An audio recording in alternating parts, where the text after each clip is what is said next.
Last month, I interviewed my friend Josh Massey about an adventure he had had on New Year's Eve several years before.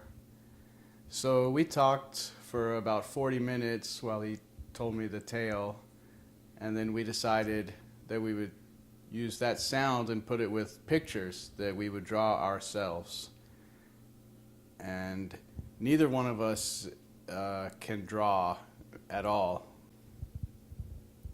So here's the little documentary. It's called Massey New Year. Yeah, it was before I graduated college from Georgia in 2007. It was expensive. It was the $250 all-you-can-eat and drink at Park Tavern on New Year's.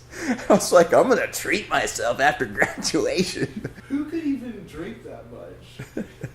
Nobody could. We were shit-faced within an hour. And I put on a fucking suit.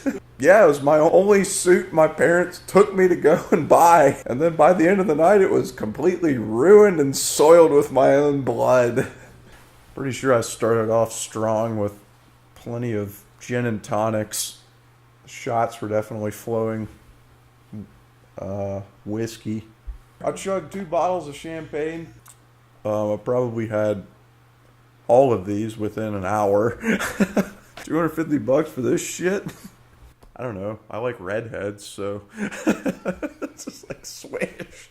I definitely just whisked this broad off her feet and made out with her on New. I had no idea who this girl was.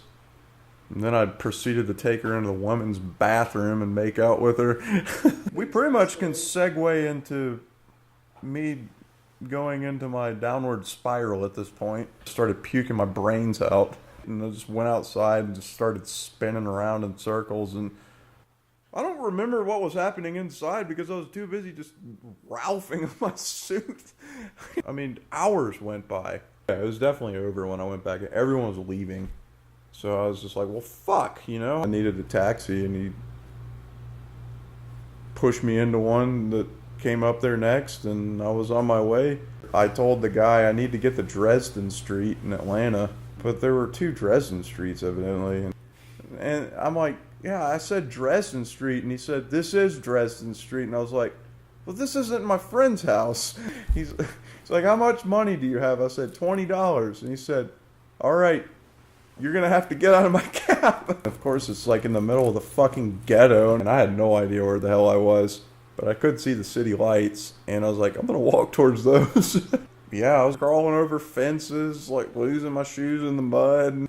But the worst was the last house I had to clear, and I had to hop the biggest of the fences I'd seen so far. Taller than me, and I'm 6'2". And then I hit my head on a rock on the downfall. I bled everywhere, and there was no stopping it.